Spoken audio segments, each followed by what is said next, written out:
호세아 8장 1절부터 14절까지 함께 봉독합니다.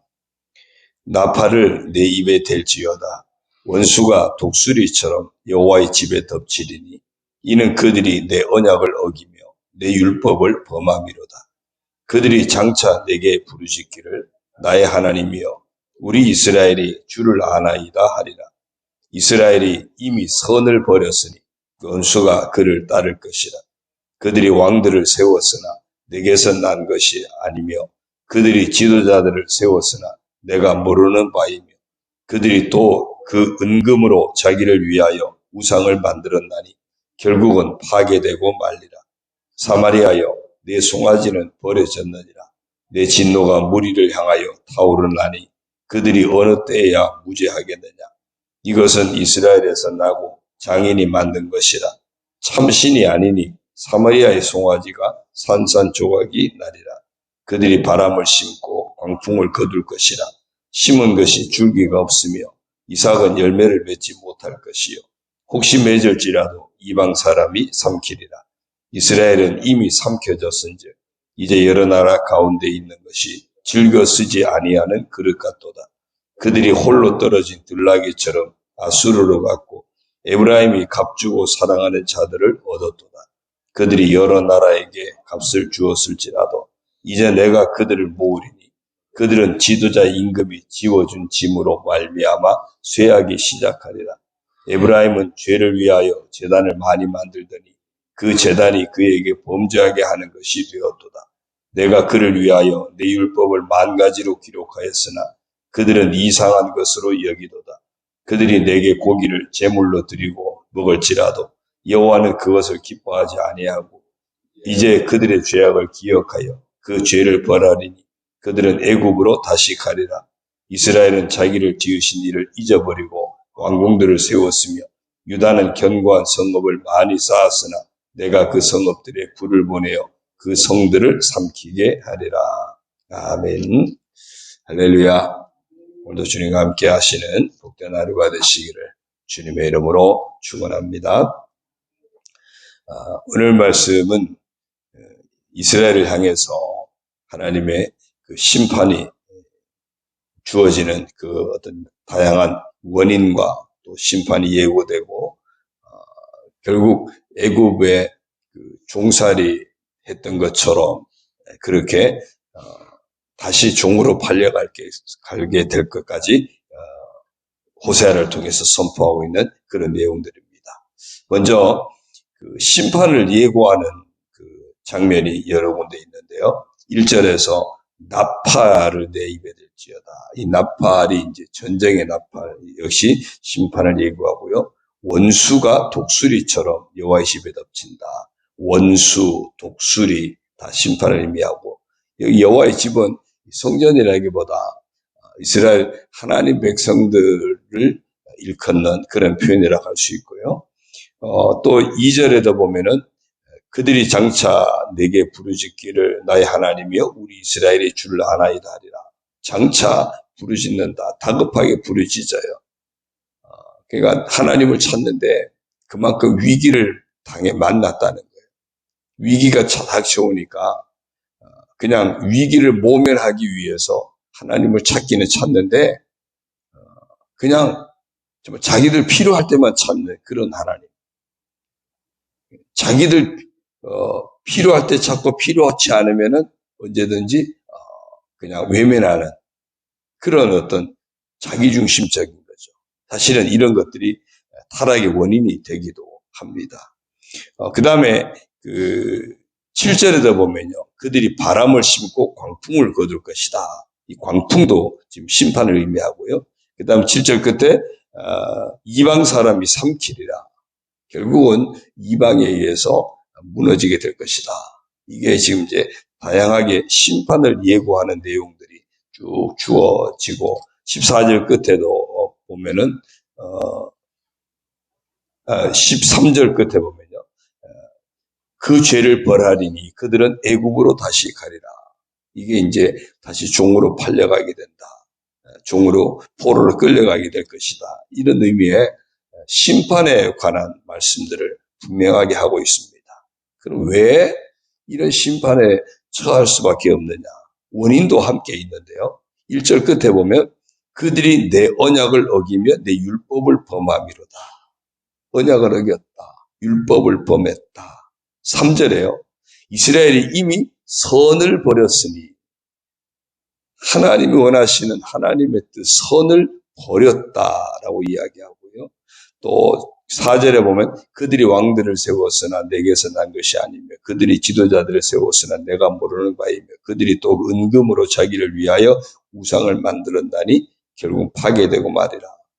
하나님과 상관이 없는 왕이 세워지고 지도자가 세워지고 자기를 위해서 우상을 만들었다. 이게 다 심판의 원인입니다. 6절도요. 이것은 이스라엘에서 나고 장인이 만든 것이라 참신이 아니니 사마리아의 송아지가 산산조각이다리라. 참신이 아니다. 사람의 손으로 만든 것이다. 결국 하나님과 언약을 어기고 하나님 말씀을 저버리고 하나님 원하시는 선도 저버리고 결국 우상숭배에 빠졌는데 우상숭배의 의미가 뭐냐면요. 이 법궤 대신에 금송아지를 만든 거 아닙니까? 남한국 유다에는 예루살렘이 있고 예루살렘에 성전이 있고 성전에는 법궤가 있습니다. 법궤는 하나님의 임재의 상징이에요. 근데 나라가 분단되고 나니까 북이스라엘 쪽에는 하나님을 섬겨야 되는데 하나님을 섬길 어떤 명분이라든 어떤 그런 통로가 없는 거예요. 그러니까 절기가 되면 예루살렘으로 내려간단 말이에요. 이미 나라는 분단이 됐는데. 그러니까 여로보암 왕이 북왕국 이스라엘 여로보암 왕이 뭔가 대안을 만들었어야 하는 겁니다. 대안을 만든 법궤 대신에 대안을 만든 것이 금송아지였어요. 그래서 베델과 단에다가 배치해두고 이제는 예루살렘 가지 마라. 법궤에 있는 예루살렘 성전 안 가도 된다. 이제 금송아지가 여기 하나님이 이제 임재할 거다. 그래서 만든 겁니다. 자기들 편의죠. 자기들 편의를 추구하기 위해서 만들어진 것이 금송아지였어요. 그게 우상이었던 겁니다. 다시 말하면 우상은 인본주의의 산물입니다. 하나님 앞에 가긴 가야 되는데 왜? 그렇게 가서 예배하고 응답받고 이렇게 해야 되는데 갈 수 없으니까 자기들 마음 달래기 위해서 자기들 편의를 위해서 금송아지를 만들어 놓고 그것이 하나님을 대신 그게 하나님이라고 그곳에 하나님이 임재한다고 그렇게 선포를 한 겁니다. 이 타락의 원인이에요. 이 우상을 왜 만드느냐? 다 자기 마음 달래기 위해서. 이게 신앙생활에 굉장히 이게 이제 큰 건데 신앙생활은 하나님을 기쁘시게 하는 것이라 해야 되는데 우리가 안타깝게도 신앙생활을 내 마음 달래는 것이 목적이 될 때가 많다는 거예요. 물론 신앙생활하면 하나님이 우리 마음을 달래주시고 하나님 우리 안에 평안을 주시고 하나님 우리 안에 기쁨도 주시고 하나님께서 우리 안에 소망을 주시는 건 맞죠. 그런데 하나님이 주시는 것과 내가 내 마음을 달래기 위해서 하나님을 이용하는 것과 전혀 다르다는 겁니다.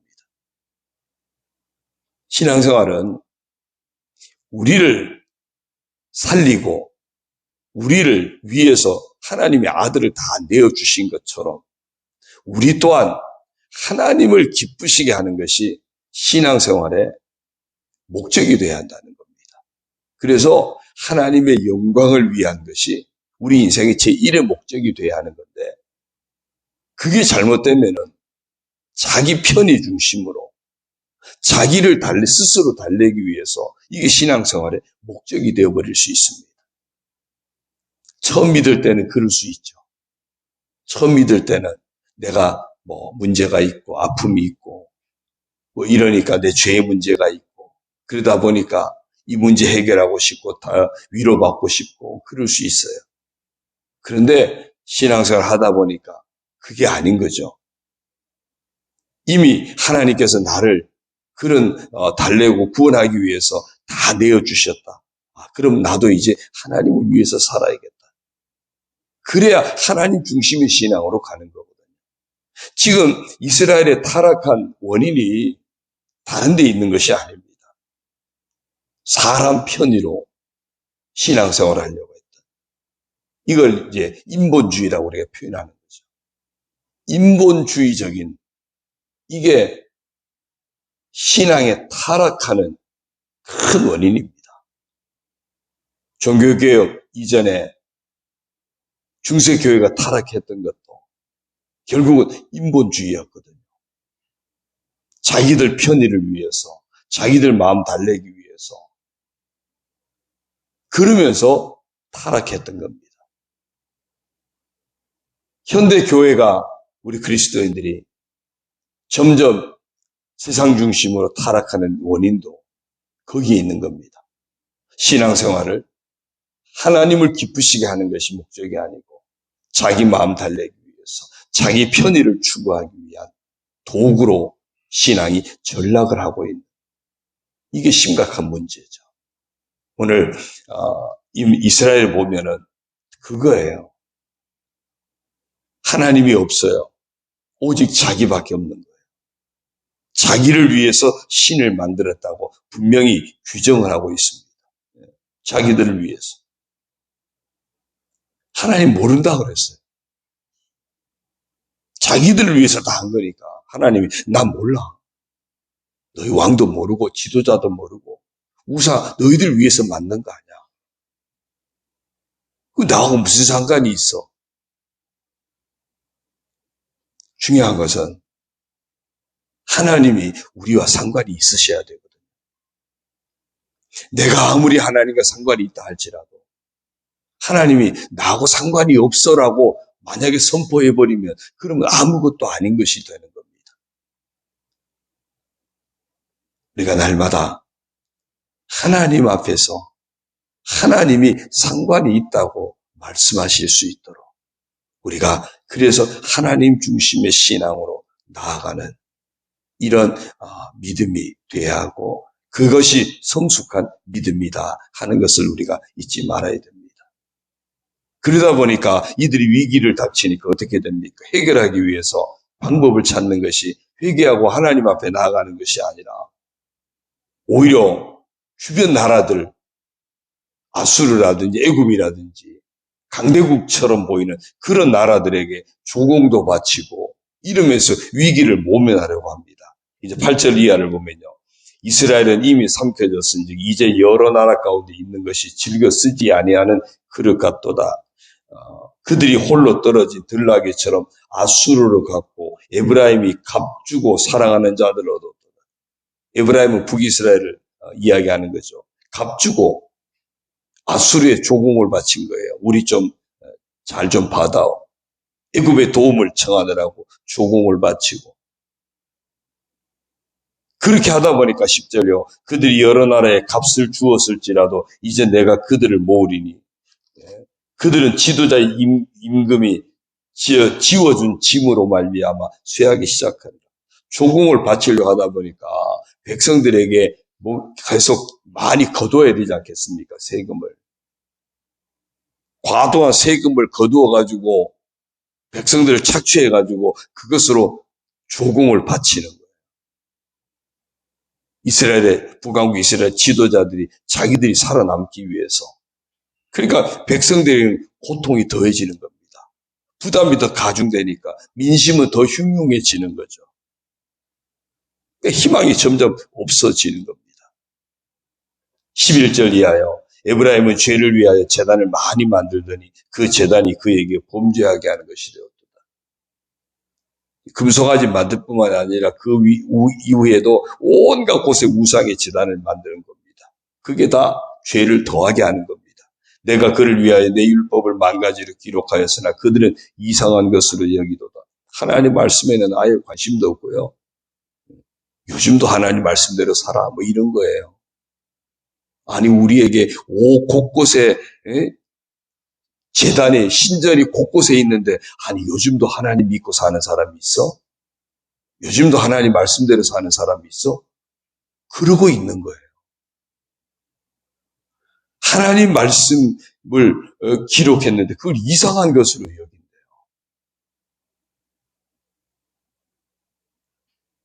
무슨 요즘도 믿음으로 산다 그래? 뭐 이런 얘기예요. 굉장히 심각한 문제죠. 결과적으로 13절요. 그들이 내게 고기를 제물로 드리고 먹을지라도 하나님 앞에 나아가서 예배한다고 형식은 갖추는 겁니다. 그런데 그게 다 여호와는 그것을 기뻐하지 아니하고 이제 그들의 죄악을 기억하여 그 죄를 벌하리니 그들은 애굽으로 다시 가리라. 애굽에서 나왔잖아요. 종살이하다. 다시 간다. 종으로 다시 팔려간다는 겁니다. 포로가 될 것이라는 거죠. 이스라엘은 자기를 지으신 이를 잊어버리고 왕궁들을 세웠으며 하나님 대신에 자기들의 힘을 키운 겁니다. 왕궁들을 세우고 유다는 견고한 성읍을 많이 쌓았으나 내가 그 성읍들의 불을 보내어 그 성들을 삼키게 하리라. 하나님을 잊어버리고 자기들 스스로 힘을 쌓으려고 한 겁니다. 힘을 키우려고 한 겁니다. 근데 하나님이 야 그거 다 태워버릴 것이다. 쓸어버릴 것이다.